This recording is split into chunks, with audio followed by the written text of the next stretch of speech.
Canal Sou Vitória, o maior canal do Vitória no YouTube. Esta é mais uma notícia oferecida pela TV Vianet.vip, a melhor IPTV do Brasil. Assinaturas a partir de R$15. Eu estou aqui com Vitor Mendes, que é candidato pela chapa Movimento Novo Vitória, e tem como vice-presidente Jailson Reis, a quem eu cumprimento, prazer recebê-lo. Né? Obrigado. A chapa também concorre para o Conselho Deliberativo do clube, com Marcos Gustavo de Souza Sarmento disputando a presidência do Conselho e João Carlos da Costa Borja como vice. O Vitor é baiano de Salvador, tem 46 anos, 46? Isso. Pronto. 46, é formado em administração pela Universidade Federal da Bahia, tem mestrado e doutorado pela Universidade Federal do Rio de Janeiro, é empresário, professor universitário e hoje participam os jornalistas, que você vai ver na tela agora, né? O Rafael Teles e o Juan Melo, que são repórteres do GE. Globo, Sérgio Pinheiro, repórter e apresentador da TV Bahia, Daniela Leone, que é editora de esporte do Jornal Correio, e Paulo César Gomes, que é comunicador e repórter do portal iBahia. Bom, a gente vai abrir então a rodada de perguntas, candidato, e começamos pelo jornalista Rafael Teles, que é repórter do GE. Globo/BA. Ele já está aqui com a gente. Rafael, você tem 2 minutos para fazer a sua pergunta. Boa tarde. Boa tarde, Guga. Boa tarde, Vitor. Tudo bem? Vitor, eu queria saber de você se você não acredita que a situação do Vitória, a situação atual do Vitória, não é delicada demais para deixar o clube ser gerido por alguém que ainda não tem experiência no futebol. E entender como você acredita que vai convencer o torcedor do Vitória que você vai dar conta de lidar com essa situação já na primeira experiência, né? Na primeira tentativa à frente de um clube. Bom, Rafael, agradeço a sua pergunta e falar que eu concordo com você. Por isso a gente entende que Fábio Mota, que não tinha nenhuma experiência no futebol, a não ser ter presidido o nosso deliberativo com tantas e tantas falhas, conduziu o clube a situação. A gente está fora do Nordeste, fomos rebaixados para uma Série C, Campeonato Baiano a gente não passou da primeira fase, e a gente continua a patinar na Série C. Então a gente tem apoio de rubro-negros históricos, muitos e muitos rubro-negros históricos. A gente tem o apoio de diversos grupos empresariais, profissionais liberais. E a gente tem articulado com diversos players do mercado do futebol.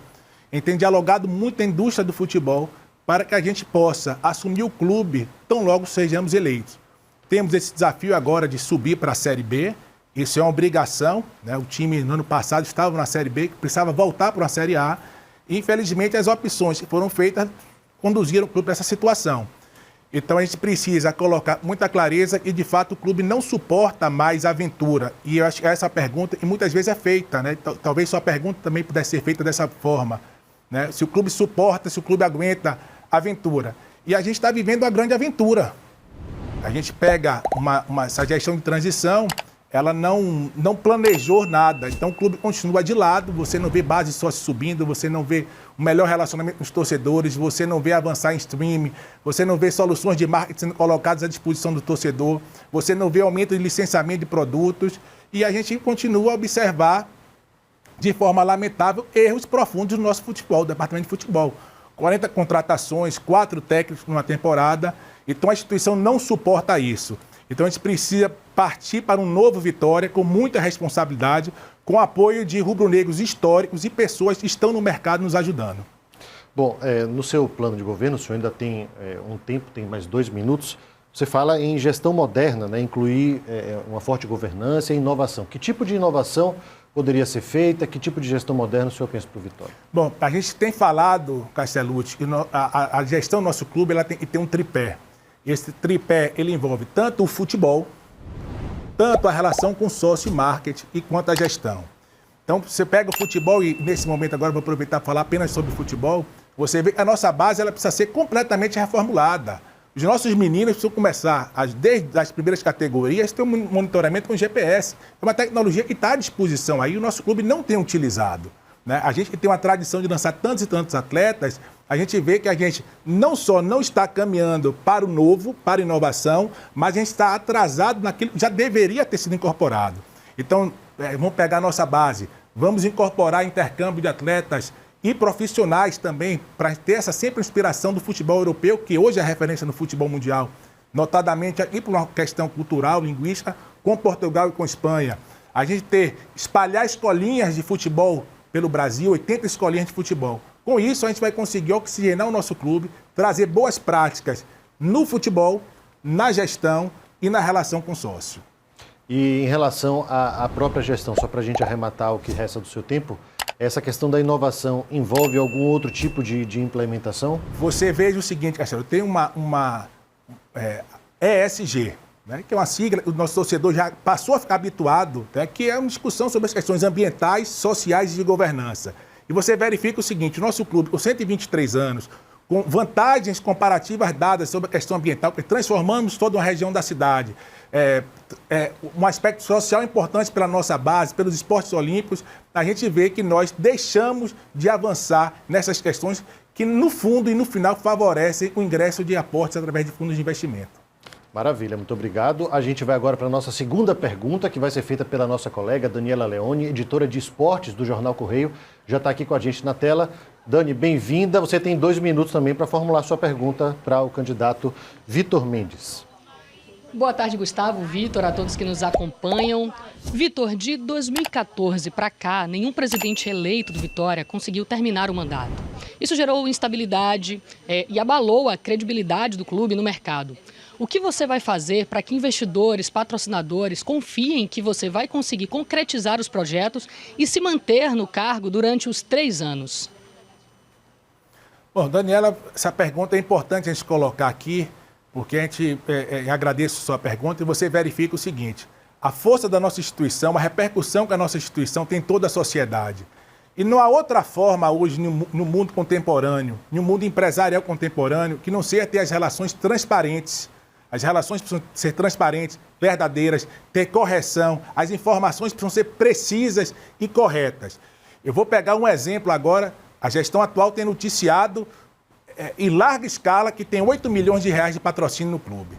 Eu vou entregar mais tarde aqui para o Castellucci aqui a DRE do nosso clube, publicado no nosso site, que aponta 2,8 milhões. É uma diferença muito grande, não dá para falar que isso é arredondamento. 2,8 para 8 milhões, não se arredondou o número, né? Então a gente não pode ter o nosso clube tratado dessa forma. Quando a gente tem essas incorreções nas informações, isso cria turbulência, isso cria frustrações, isso afasta investidores, isso afasta patrocinadores, isso afasta os torcedores do programa do sócio. E isso cria relações turbulentas nas contratações. No fundo, o que acontece é isso. A necessidade de você estar correndo atrás de um prejuízo que foi criado, porque não existe no mundo corporativo, no mundo empresarial, e quem é do setor privado sabe disso, se você não tiver um profundo respeito aos contratos, se você não tiver um profundo respeito àquilo que foi acordado. E o que a gente tem visto no clube hoje e permanece, e é verdade como você fala, Daniela, e isso vem também de outros períodos, que é esse descompromisso de fazer a coisa correta. O Vitória só vai estar entre os 10 do país na hora que todos nós entendermos que só há uma forma de fazer as coisas, que é a forma certa.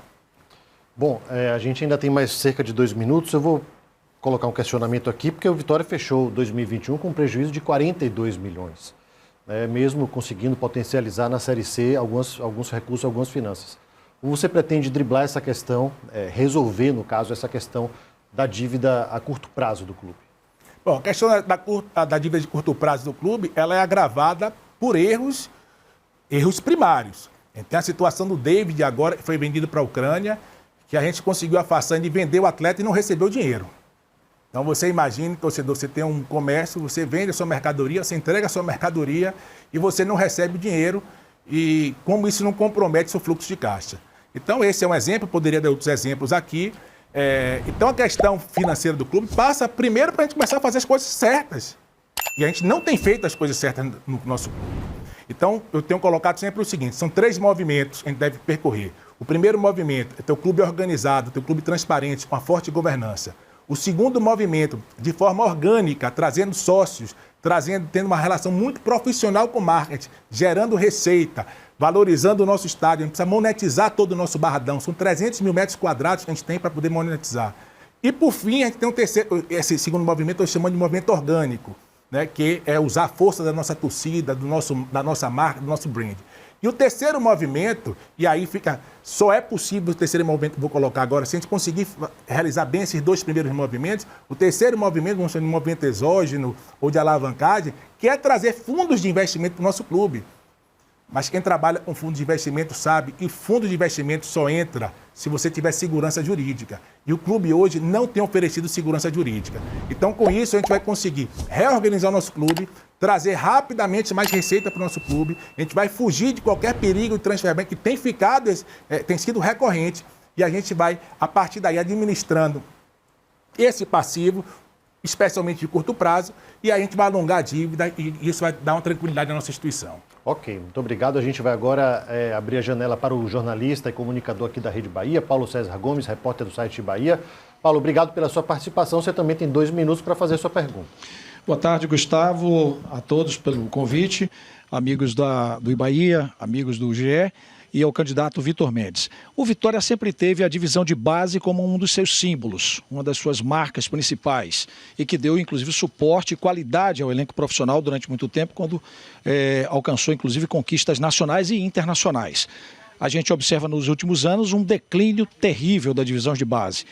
Qual o seu projeto para reestruturar, para reerguer a divisão de base, que é uma marca do clube, num momento desse de crise, num momento tão sério de gravidade financeira do clube? Qual é o seu projeto para reter aqui os bons profissionais? O Vitória até perdeu recentemente, algum tempo atrás, o João Paulo, que foi para o Palmeiras, e tantos outros. E outros profissionais bons, como Nilton Mota, e outros que foram importantes na história da divisão de base do clube, estão aqui na Bahia, muitas vezes, até sem uma oportunidade. Enfim, qual o projeto para as divisões de base?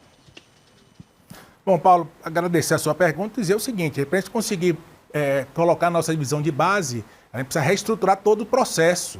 Então você verifica o seguinte: o que a gente está propondo para a nossa base? Em primeiro lugar, tem o entendimento que a formação dos meninos começa desde cedo. Isso passa por uma implantação que hoje nós não temos no nosso clube, implantação de currículo. A gente precisa saber, ano a ano, aquilo que a gente vai desenvolver nos nossos atletas. Em termos técnicos, em termos táticos, tem um acompanhamento fisiológico, nutricional, acompanhamento médico, para que esses meninos, no momento da transição, tenham condições físicas, técnicas e táticas de serem incorporados ao profissional ou, eventualmente, permitir alguma transação favorável para o clube. Então, isso passa, portanto, por uma reformulação completa dos processos. Passa, por exemplo, a questão da seleção dos atletas. Quem tem visto hoje no nosso clube é um modelo absolutamente antigo e defasado, peneira. Então, e muitas vezes é colocado como se fosse feito da forma correta. Seleção com 1.500 crianças em um período de 3, 4 horas. Todo mundo sabe que ninguém vai conseguir selecionar direito 1.500 crianças em 3, 4 horas. Portanto, a gente precisa rever a forma de seleção desses meninos. O que a gente está propondo? Primeiro, a implantação do fut7 e futebol de salão. Isso vai já permitir para a gente oxigenar e trazer mais capilaridade. O projeto da academia de futebol, que aí sim a gente coloca como fundamental para o nosso clube, mas não a proposta que Paulo colocou lá atrás. Uma proposta que a gente possa alavancar e ter 80 escolinhas espalhadas pelo Brasil através do modelo de licenciamento ou de franquia. Então, o clube não tem capacidade operacional de cuidar de 80 escolinhas. Então, a gente vai ter que espalhar as escolinhas através de licenciamento e vincular os meninos ao nosso clube. A gente precisa rever a forma de educar esses meninos, não só sobre aspectos esportivos, mas aspectos culturais, aspectos humanos. A gente não pode fazer com que nossos meninos, no momento da transição, com 17, especialmente 18, 19 anos, sofram emocionalmente essa transição. O torcedor sabe quantas vezes e quantos atletas que eram a promessa da base, no momento da transição, ficou sacrificado muito por aspectos emocionais. E a gente tem insistido muito na necessidade de ter um programa de intercâmbio. Esse programa de intercâmbio, a gente vai buscar qual é a melhor referência hoje do futebol no mundo. Quem gosta de futebol, quem é amante de futebol, acho que todos nós aqui somos, todo mundo aqui sabe que a referência do futebol hoje está na Europa, em termos técnicos, em termos táticos, até em termos físicos. Então a gente precisa buscar essa referência. Como a gente vai fazer importando atleta? É evidente que não, a gente não tem condições financeiras para fazer isso. Ele tem que estabelecer parcerias e ter intercâmbio de atletas com clubes, e aqui eu falo notadamente com clubes da segunda divisão de Portugal e da Espanha, para ter intercâmbio de atletas e profissionais, trazendo essas referências para a nossa base. Então você veja, Paulo, que a gente quer, portanto, reformular a nossa base, valorizando os nossos meninos, preparando os meninos desde cedo, para que no momento da transição para o nosso profissional ou por uma transação, a gente possa ter condições desses atletas terem o desempenho que tantos outros lá atrás tiveram. Rodrigo, Júnior, o Dida saiu da nossa base, Gabriel Paulista, Vampeta, a gente poderia formar uma seleção aqui brasileira e de atletas. A gente precisa retomar isso e, para isso, precisa fazer com muito profissionalismo, com muita gestão e implantação de processos que hoje no nosso clube a gente percebe essas falhas. Muito bem, o próximo a fazer a pergunta agora é o nosso colega jornalista Sérgio Pinheiro, repórter e apresentador aqui da TV Bahia. Sérgio, a partir de agora você tem 2 minutos para fazer sua pergunta. Boa tarde para você. Olá, Gustavo, tudo bem? Muito boa tarde. Boa tarde ao candidato Vitor Mendes. Eu queria perguntar sobre a violência nos estádios, nos bairros, envolvendo torcidas organizadas. Nós tivemos episódios recentes aqui na Bahia, em março, teve o atentado ao ônibus do Bahia, envolvendo uma torcida organizada, a principal organizada do Bahia. Em julho, um motoboy foi agredido pela principal organizada do Vitória e agora, mais recentemente, mais um episódio envolvendo briga de torcedores rivais dessas duas organizadas de Bahia e Vitória. Então, eu queria saber do candidato a que ele atribui esse aumento dessa violência, se a sensação de impunidade é um incentivo para que esses falsos torcedores cheguem a atos extremos como esse, e caso ele seja eleito, qual vai ser a relação dele com a principal torcida organizada do Vitória? Sérgio, primeiro quero dizer que a nossa proposta, a nossa visão da relação com a torcida, em relação à participação da participação da torcida no nosso estádio, nos nossos jogos, no nosso dia a dia, a nossa visão que a gente tem levado dentro dessa campanha, e que eu percebo que essa nossa proposta, essa nossa visão já foi incorporada direito por todos. É uma visão de um Barradão cheio de famílias, cheio de crianças, que seja entendido que o futebol, a indústria do futebol está dentro de uma indústria mais ampla, que é a indústria do entretenimento. As pessoas têm que ir para o futebol para se divertir, para curtir, para levar a família, para levar a esposa, para levar a filha, para levar amigos, estar curtindo, ter momentos de alegria e não momento de violência. Então, primeiro quero deixar claro que a nossa visão que a gente tem sobre o negócio que estamos nos propondo a presidir nosso clube é uma visão de entretenimento e, portanto, é absolutamente contraditória com qualquer tipo de violência. A gente precisa, portanto, entender que a violência, ela nasce de causas sociais, ela nasce de um problema de política pública e por aí vai, mas a gente, enquanto clube, enquanto instituição centenária, que lá atrás trouxemos tantos esportes para o nosso estado, a gente tem que ter o compromisso de trazer a juventude para o esporte, trazer a juventude para participar do dia a dia da nossa agremiação, oferecer oportunidades positivas para que esses jovens se desenvolvam no caminho do esporte, da alegria, da família. É essa a nossa proposta. Especificamente sobre a questão de torcida organizada, quero dizer o seguinte, e vou falar um recorte das nossas torcidas. Tá? O torcedor do Vitória sabe que as nossas torcidas, elas sempre tiveram um papel muito importante dentro do nosso clube, dentro do nosso estádio, animando, alegrando, cantando, enfim. Mas isso não pode ser confundido de nenhuma forma com qualquer tipo de ato de violência. A visão que a gente tem do Vitória, do Barradão e do esporte é que os nossos torcedores possam viajar para, como tantas vezes eu já fiz, viajar para acompanhar o nosso clube, seja onde for, e sermos bem recebidos. Da mesma forma, torcedores de outras agremiações, por qualquer motivo, não tiveram a felicidade de torcer para o nosso clube, que possam vir em um confronto direto que for, ele vir para cá e ser muito bem recebido, ser muito bem respeitado e ser acolhido.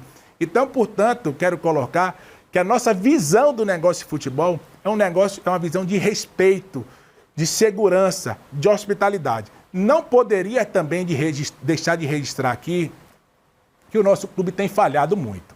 A gente teve recentemente uma situação de um jogo que nosso clube terminou contratando uma guarda, uma empresa aparentemente legal, e criou uma série de constrangimentos para a nossa torcida. Então você veja a necessidade da gente poder cuidar com muita responsabilidade.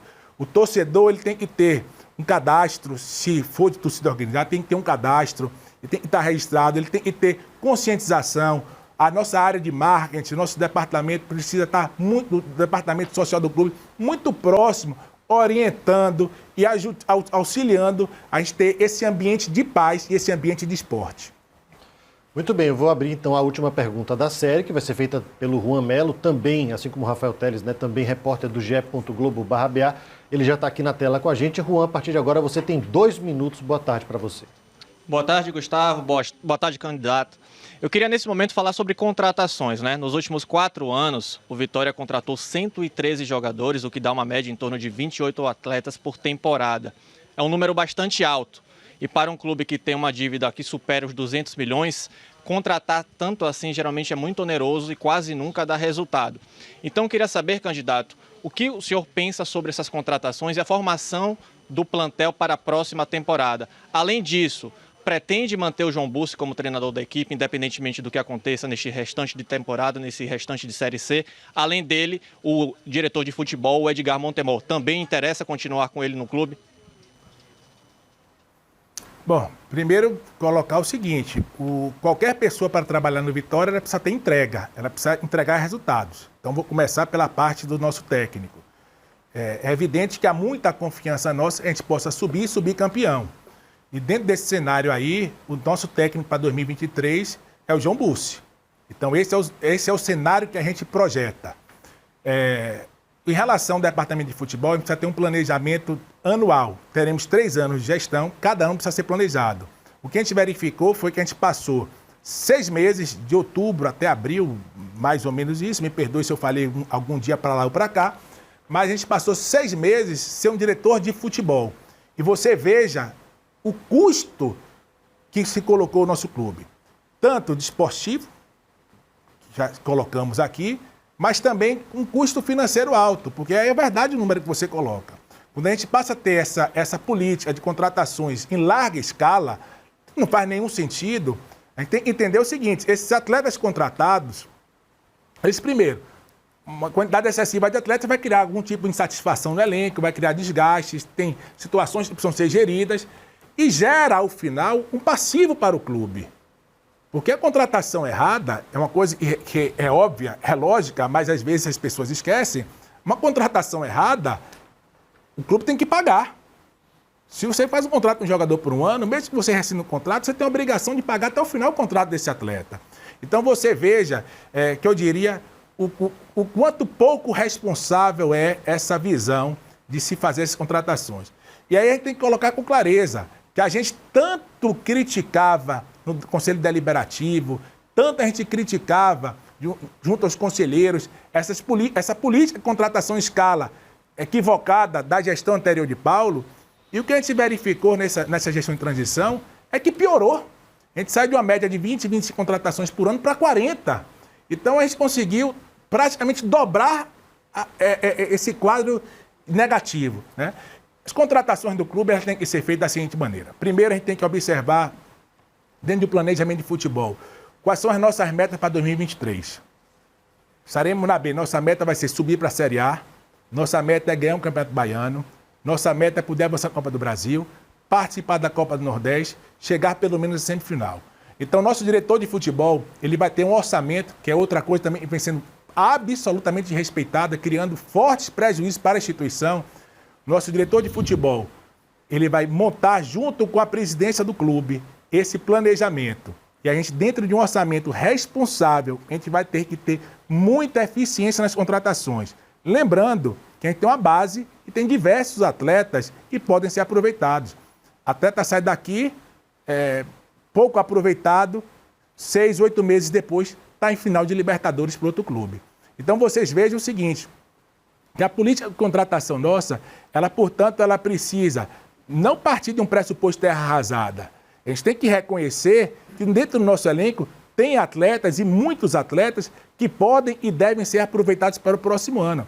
Então a prioridade nossa é, primeiro, segurar esses atletas que podem e devem ser aproveitados. Segundo, verificar quais são os atletas da base que podem ser reaproveitados, podem ser aproveitados na transição.